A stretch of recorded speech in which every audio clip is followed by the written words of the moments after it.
Morning class, this is the fifth video of chapter number 2. In last video, we have discussed about the solutions and its concentration and solubility. We know that true solution is a homogeneous mixture. Today, we will discuss about some heterogeneous mixtures, that is suspension and colloids. So, now let's start. Types of heterogeneous mixtures. First is suspension. What is suspension? A suspension is a heterogeneous mixture in which very fine particles about 10 की power -7 meter of a solid are dispersed in any medium, that is liquid or gas. Means suspension सबसे पहले तो कैसा mixture होगा ये heterogeneous, क्योंकि सिर्फ एक 3 टाइप के सॉल्यूशन मिक्सचर होंगे यहाँ पे. First is true solution, second is suspension and third is colloid. जिसमें से जो ट्रू सॉल्यूशन है वो तो होमोजीनियस मिक्सचर होता है, बाकी जो दो है कौन कौन से सस्पेंशन और कोलाइड वो क्या होते हैं आपके हेट्रोजीनियस. तो सस्पेंशन एक हेट्रोजीनियस मिक्सचर है जिसमें बहुत छोटे पार्टिकल जैसे कि फाइन पार्टिकल्स होते हैं 10 की पावर -7 मीटर की उसकी क्या होते हैं पार्टिकल साइज होते हैं सॉलिड के, जो कि किसी अदर मीडियम में क्या होते हैं डिस्पर्स्ड होते हैं. मीन्स मिक्स नहीं होते. मिक्स होते तो वो सॉल्यूशन बनता है, लेकिन ये क्या हो जाते हैं उसमें मिक्स नहीं होते, उसमें सेट हो जाते हैं. जैसे कि मैं आपको बोलूं कि सैंड पार्टिकल्स को हम वाटर में मिला दें तो वो पहले तो हमें दिखता है कि मिक्स हो गए, लेकिन बाद में वो सेट हो जाते हैं. सैंड पार्टिकल मिक्स नहीं होते, सॉल्यूशन नहीं बनता. तो या तो हम किसको फाइन पार्टिकल जो भी सैंड पार्टिकल है या कोई और एग्जाम्पल कि जिसको हम लिक्विड और गैस में क्या कर दें डिस्पर्स कर दें या मिक्स कर दें, ऐसे सॉल्यूशन क्या कहलाते हैं, या ऐसे मिक्सचर क्या, सॉल्यूशन नहीं, ऐसे मिक्सचर को क्या कहते हैं हम सस्पेंशन. क्लियर. जैसे कि smoke coming out of chimney, जैसे जो चिमनी वगैरह जो होती है फैक्ट्रीज वगैरह में जो स्मोक निकलती है वो किस टाइप के होते हैं सस्पेंशन, क्योंकि उसमें डस्ट पार्टिकल भी होते हैं, जैसे अलग अलग सॉलिड पार्टिकल्स भी होते हैं. तो वो वहां क्या हो गया, स्मोक एक गैस है उसमें सॉलिड पार्टिकल्स भी मिक्स होते हैं, तो वो किस टाइप का बोल सकते हैं हम सस्पेंशन मिक्सचर. नेक्स्ट होता है chalk dissolve in water. Chalk powder को अगर हम वाटर में डिजोल्व कर दें तो भी वो किस टाइप का सॉल्यूशन मिक्सचर होगा सस्पेंशन. नेक्स्ट होता है मडी पॉन्ड वाटर. अब मडी वाटर जो होता है जैसे जिसमें मड होती है मींस कीचड़ होता है, तो वो भी किस में आएगा आपका सस्पेंशन में. नेक्स्ट आता है आपका प्रॉपर्टीज ऑफ सस्पेंशन. सस्पेंशन की प्रॉपर्टीज क्या क्या होती हैं. First is a suspension is heterogeneous in nature. जो सस्पेंशन होता है वो किस टाइप का मिक्सचर होता है आपका हेट्रोजीनियस मिक्सचर होता है. नेक्स्ट आएगा particle size of suspension is 10 की पावर -6 मीटर. मीन्स अप्रोक्स किसके इक्वल होता है 10 की पावर -7 मीटर और 10 की पावर -6 मीटर, इस रेंज में इसका पार्टिकल साइज होता है. नेक्स्ट है this particle are visible to naked eye. ये नेक्ड आई से हम देख सकते हैं, बिना माइक्रोस्कोप से हम इन पार्टिकल्स को देख सकते हैं. आप देख सकते हैं कि जैसे चॉक पाउडर या सैंड को हम मिक्स करते हैं किसमें वाटर में, तो हम उसको देख सकते हैं उनके पार्टिकल्स को. नेक्स्ट है this particle scatter a beam of light. जब हम इस मिक्सचर बनाया सैंड और वाटर का या चोक और वाटर का, और इसमें से अगर हम लाइट को पास करवाएंगे तो वहां से वो क्या हो जाएगी स्कैटर हो जाएगी. मीन्स वहां से हमें स्कैटरिंग दिखेगी. स्कैटरिंग मीन्स लाइट का बिखरना, जैसे स्कैटर होना अलग अलग डायरेक्शन में, वो चीज होती है. नेक्स्ट आता है the particle of suspension have a tendency to settle down when it is allowed to stand undisturbed for some time. यहाँ पे क्या बोला है कि सस्पेंशन एक मिक्सचर है और उसको अगर थोड़ी देर के लिए हमें बिना डिस्टरबेंस के उसको रख दे तो क्या होते हैं जो पार्टिकल्स होते हैं वो नीचे क्या हो जाते हैं बॉटम में सेट हो जाते हैं. तो इनकी एक प्रॉपर्टी होती है कि ये सेट होने की जो प्रॉपर्टी ये किसमें पाई जाती है आपके सस्पेंशन में. नेक्स्ट है आपका the particles of suspension can be filtered by filter paper. अब पार्टिकल साइज थोड़ा बड़ा है तो ये किससे सेपरेट हो सकते हैं फिल्टर पेपर से. ट्रू सॉल्यूशन नहीं होता क्योंकि ट्रू सॉल्यूशन में जो पार्टिकल्स होते थे वो कंप्लीटली मिक्स हो जाते थे, इसलिए फिल्टर पेपर में वो फिल्टर पेपर से क्या आ जाते थे वाटर वगैरह के साथ नीचे ही आ जाते, सेपरेट नहीं कर पाते थे. लेकिन इनके पार्टिकल साइज बड़े हैं तो इनको क्या कर सकते हैं सेपरेट कर सकते हैं फिल्टर पेपर की हेल्प से. नेक्स्ट है आपका सस्पेंशन आर आइदर ओपेक और ट्रांसपेरेंट. जो सस्पेंशन जो बनता है वो या तो ओपेक होगा, ओपेक जो बिल्कुल डार्क जिसकी कोई जैसे जिसमें से लाइट पास ही ना हो, या ट्रांसपेरेंट होगा जैसे वाटर टाइप से. ठीक है.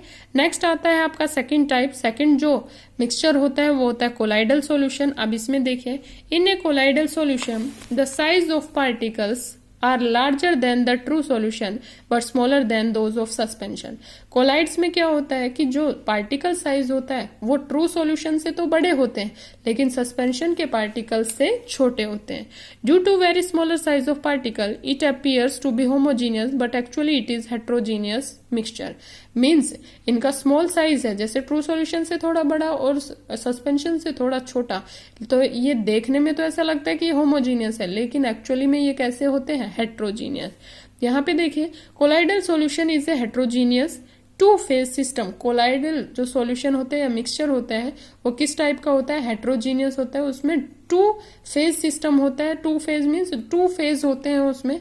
एक तो होता है डिस्पर्स्ड फेज और एक होता है डिस्पर्जन मीडियम. अब ये चीज क्या होती है ये देखें. डिस्पर्स फेज क्या होता है, the constituents of the colloidal particle suspended in the dispersion medium, for example solid, liquid और गैस. अब देखिए मैं अब यहाँ पे कोई भी एग्जाम्पल ले लूँ आपको कि जैसे कि वाटर है और मिल्क है. मिल्क और वाटर मैंने क्या कर दिया, मिक्स कर दिया. जैसे मिल्क में कई बार वाटर मिलाते हैं तो वहां से क्या किया, मिल्क और वाटर मिला दिया. अब जो ज्यादा कंटेंट में है वो तो हो गया मिल्क. अब वाटर स्मॉल कंटेंट में है तो जिसमें हमने मिलाया वो तो हमारा होगा डिस्पर्जन मीडियम. मीन्स मिल्क तो होगा हमारा डिस्पर्जन मीडियम और जिसको हमने डिस्पर्जन मीडियम में मिलाया मीन्स वाटर को हमने मिलाया तो वो हो गया आपका डिस्पर्स्ड फेज. जो ज्यादा क्वांटिटी जिसमें हम मिलाते हैं वो तो होगा डिस्पर्जन मीडियम और जिसको मिलाते हैं वो कहेगा क्या कहेंगे उसको, डिस्पर्स्ड फेज. ठीक है. तो यहाँ देखिए तो सॉलिड, लिक्विड, गैस किसी भी टाइप का ये जो होते हैं यहाँ पे स्टेट के, ये यहाँ क्या हो सकता है, डिस्पर्स्ड फेज बन सकते हैं. नेक्स्ट आता है डिस्पर्जन मीडियम.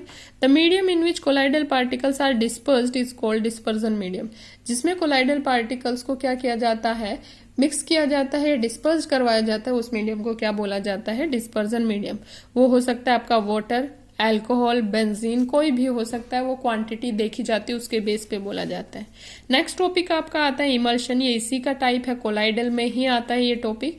एक आता है इमल्शन. तो इमल्शन क्या होते हैं, colloidal sols in which both the disperse phase and the dispersion medium are liquids are called emulsion.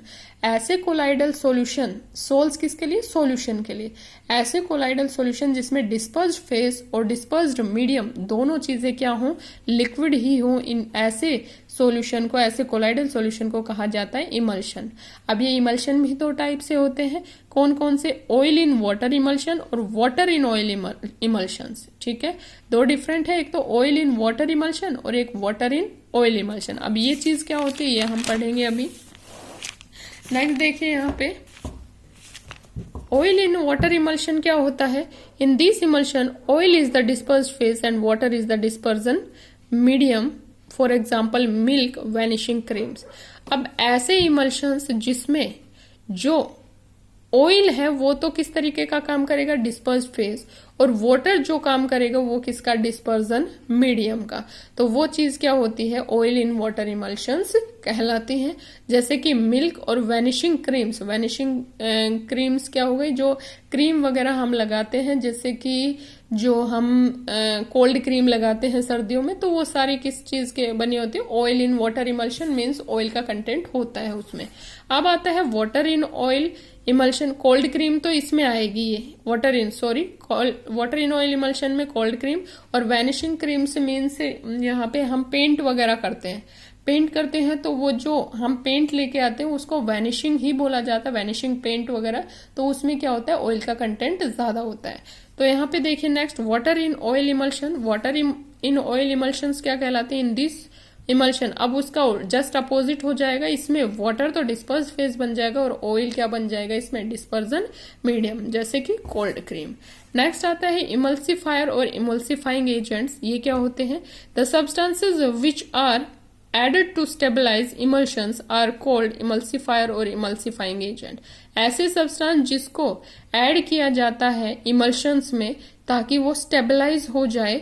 Stabilise means पहले वो अनस्टेबल रहते हैं, जैसे किसी दो चीजों को मिलाए तो वो अनस्टेबल हो जाते हैं. उनको स्टेबलाइज करने के लिए, उनके वो रिएक्शन ना करे, स्टेबल करने के लिए उनमें कुछ चीजें, सब्सटेंस मिलाए जाते हैं जिसको बोला जाता है इमल्सिफायर या इमल्सिफाइंग एजेंट. वो किस में मिलाए जाते हैं, इमल्शंस में. ठीक है. नेक्स्ट है they stabilise the sol by reducing the surface tension of water.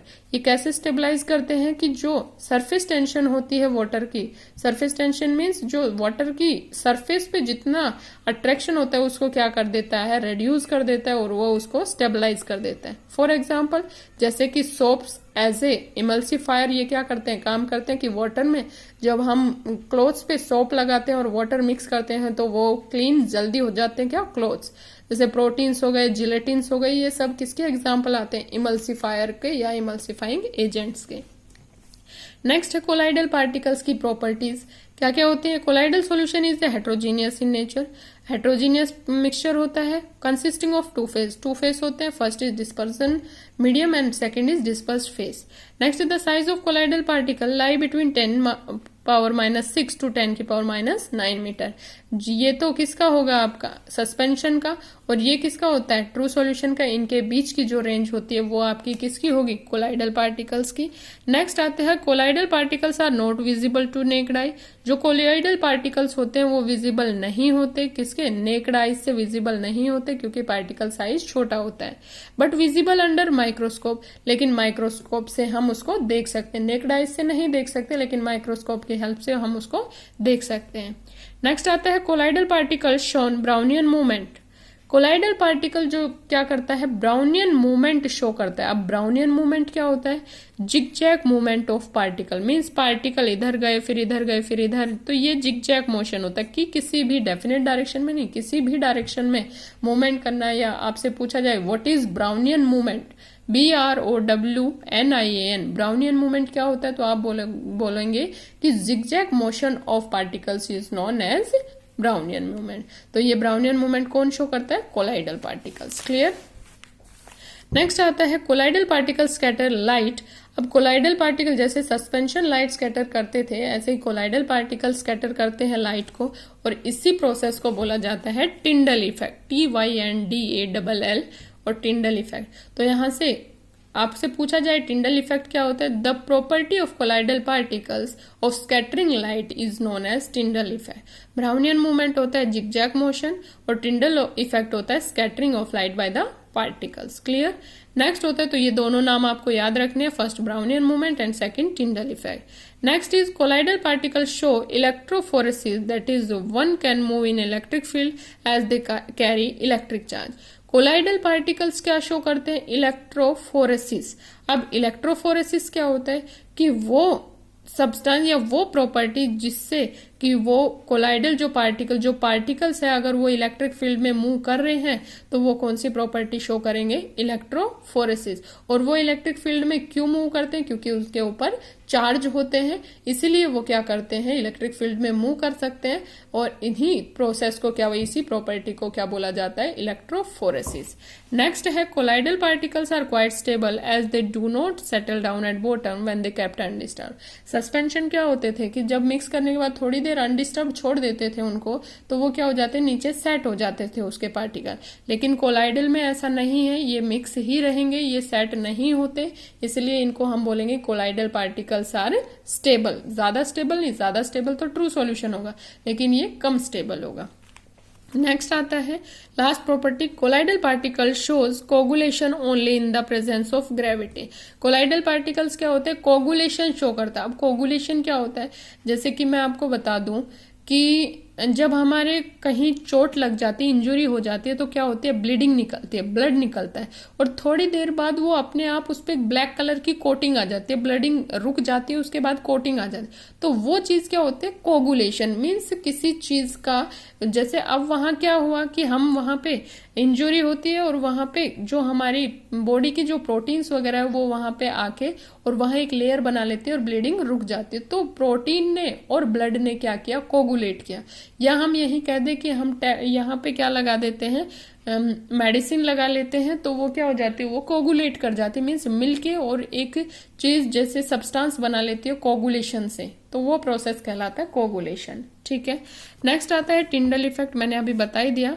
The scattering of a beam of light by the colloidal particle is called Tyndall effect, कि वो प्रॉपर्टी जिससे कि लाइट क्या हो जाए, स्कैटर हो जाए, कौन से पार्टिकल से, कोलाइडल पार्टिकल से, तो ये चीज कहलाती है आपकी Tyndall effect. Tyndall effect can be use to distinguish a colloidal solution from a true solution.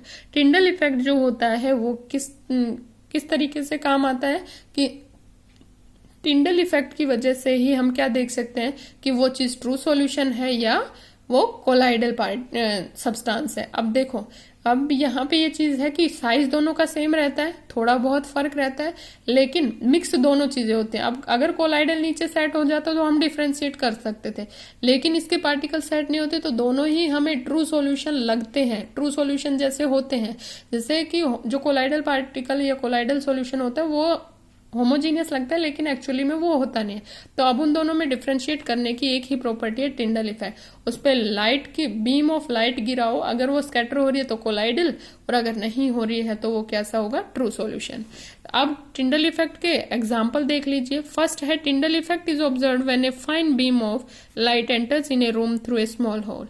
मान लेते हैं कि आपका क्या है, रूम है, बिल्कुल डार्क रूम है, और उसमें आपका विंडो से एक होल से, या कोई भी होल मान लो, वेंटिलेटर मान लो, डोर, मीन्स अगर एक रूम बिल्कुल क्लोज है और उसमें से एक साइड से, एक होल से आपके पास लाइट आ रही है, तो वो चीज क्या कहलाती है, टिंडल इफेक्ट। और उसमें आप क्या देख सकते हैं, कभी नोटिस करना कि कहीं से रेज आ रही है लाइट की, तो उसमें पार्टिकल्स मूव करते नजर आएंगे, तो वो हमारा क्या होता है कि वो स्कैटर कर रहे हैं, लाइट को स्कैटर कर रहे हैं पार्टिकल्स उसके बीच में जो भी आ रहे हैं, तो वो इफेक्ट जो कहलाता है वो आपका क्या होता है, टिंडल इफेक्ट। नेक्स्ट आता है, when sunlight pass through the canopy of A dense forest. अब जहां पे घना जंगल होता है या बहुत ज्यादा पेड़ होते हैं, तो वहां से अगर हम नोटिस करें तो हम एक पेड़ के नीचे बैठे हैं मान लेते हैं, और वहां से ऊपर से सनरेज आ रही है, तो जहां ज्यादा हैवी पेड़, जहां पत्तियां ज्यादा होगी तो वहां से लाइट नहीं आ सकती, जहां से थोड़ा थोड़ा गैप होगा तो वहां से क्या आती है, लाइट आती है, और वही आपका क्या कहलाती है, टिंडल इफेक्ट। नेक्स्ट है, when a beam of light from A projector is throne on the screen in A cinema hall. जो प्रोजेक्टर से सिनेमा हॉल की स्क्रीन पे जो लाइट डाली जाती है उसमें भी कौन सा इफेक्ट दिखता है, आपका टिंडल इफेक्ट। क्लियर। नेक्स्ट आता है, एक अभी पढ़ा था हमने, कोलाइडल इलेक्ट्रोफोरेसिस प्रॉपर्टी भी शो करते हैं। ये क्या होता है, the migration of colloidal particles under the influence of electric field is called electrophoresis. Electrophoresis क्या होता है कि माइग्रेशन होता है किसका, कोलाइडल पार्टिकल्स का इलेक्ट्रिक फील्ड के अंदर, क्योंकि वो चार्ज होते हैं, इसलिए जो मूवमेंट होता है इलेक्ट्रिक फील्ड में कोलाइडल पार्टिकल्स का, उसी प्रॉपर्टी को बोला जाता है इलेक्ट्रोफोरेसिस। नेक्स्ट आता है, एक आया था आपका वर्ड कोगुलेशन, या उसी को बोला जाता है precipitation. The settling down of the discharge particles is called coagulation और प्रेसिपिटेशन। अब यहां से देखिए कि जो डिस्चार्ज पार्टिकल्स होते हैं उनका सेटलिंग, अब जैसे कि मैंने ब्लड का बताया था कि ब्लड प्रोटीन से मिलते हैं। अब ब्लड पे कोई चार्ज नहीं होता है, हीमोग्लोबिन होता है, हीमोग्लोबिन पे कोई चार्ज नहीं होता, वो क्या हो जाते हैं कि वो कोगुलेट हो जाते हैं प्रोटीन के साथ, और फिर वहां क्या हो जाता है, प्रेसिपिटेट बन जाते हैं, या कोटिंग आ जाती है, क्लोट बन जाता है, उसी को क्या नाम दिया जाता है, कोगुलेशन। तो ऐसे हर टाइप से किया जाता है, कई एग्जाम्पल्स होते हैं। नेक्स्ट है, methods of coagulating colloidal solution, कि कोलाइडल सॉल्यूशन को कोगुलेट कैसे किया जा सकता है, by adding excess of electrolytes. या तो इलेक्ट्रोलाइट्स ऐड कर दीजिए, इलेक्ट्रोलाइट्स क्या होते हैं, एसिड्स वगैरह या बेस वगैरह जो होते हैं वो ऐड कर दें। नेक्स्ट आता है बाय इलेक्ट्रोफोरेसिस। इलेक्ट्रोफोरेसिस मेथड मैंने बता दिया, अगर ये अप्लाई करें तो भी क्या हो सकता है, कोगुलेट हो सकते हैं। By mixing two oppositely charge colloidal particles, mix कर दें अपोजिटली चार्ज पार्टिकल्स को आपस में, ऐसे सॉल्यूशन जिसमें अपोजिटली, एक पॉजिटिव आयन का है सॉल्यूशन, एक नेगेटिव का, उन दोनों को मिक्स कर दे तो भी वो कोगुलेट होके क्या बना लेंगे, प्रेसिपिटेट। या बॉइलिंग करने से भी कोई चीज क्या हो सकती है, कोगुलेट हो सकती है, कोलाइडल पार्टिकल्स कोगुलेट हो सकते हैं। नेक्स्ट आता है application of colloids in daily life. Daily life में कोलाइड्स कहाँ यूज होते हैं, colloidal medicine are easily absorbed by our body tissues and hence are more effective than medicine in the form of tablet. अब tablet की form में एक medicine आती है और एक कोलाइडल मेडिसिन आती है। कोलाइडल मेडिसिन मीन्स जो हम डॉक्टर बोलते हैं कि बोटल्स देते हैं और वो पीने के लिए देते हैं, तो वो ज्यादा इफेक्टिव होती है एज कंपैरिजन टू टैबलेट, क्योंकि वो कोलाइडल पार्टिकल्स कोलाइडल होते हैं, लिक्विड और सेमी, हम बोल सकते हैं सेमी सॉलिड की फॉर्म में होते हैं, तो वो ज्यादा इफेक्टिव, तो वो क्या होते हैं, कोलाइडल होते हैं, और एक टैबलेट की फॉर्म में सॉलिड होते हैं, तो वो ज्यादा इफेक्टिव तो दोनों होते हैं, लेकिन ज्यादा इफेक्टिव कौन से होते हैं, कोलाइडल मेडिसिन, जो बोटल्स में आते हैं, लिक्विड सेमी लिक्विड्स की फॉर्म में आते हैं। नेक्स्ट आता है soap is a colloidal solution which is used to remove greasy material sticking to the clothes utensil means soaps किस लिए यूज आती है, क्लोथ्स क्लीनिंग के लिए, यूटेंसिल क्लीनिंग के लिए, क्योंकि वो क्या करता है कि वो कोगुलेशन कर जाती है वाटर के साथ और जो डस्ट पार्टिकल होते हैं उनके साथ कोगुलेट करके प्रेसिपिटेट बनाते हैं और डस्ट पार्टिकल्स रिमूव हो जाते हैं किसमें से, यूटेंसिल के सरफेस से या क्लोथ्स के सरफेस से। ठीक है, तो सोप भी यहाँ क्या होगी आपके कोलाइडल सॉल्यूशन होगा। नेक्स्ट आता है rubber is obtained from latex. Rubber भी हमें कहाँ से मिलता है, लेटेक्स से मिलता है, जो कि एक कोलाइडल सॉल्यूशन होता है रबर पार्टिकल्स का। रबर पार्टिकल्स को वाटर में मिलाया जाता है, कोगुलेट होते हैं, प्रेसिपिटेट बनते हैं और उससे ही रबर की क्या होती है, फॉर्मेशन होती है। Clear? That's all for today. Have a nice day. Thank you.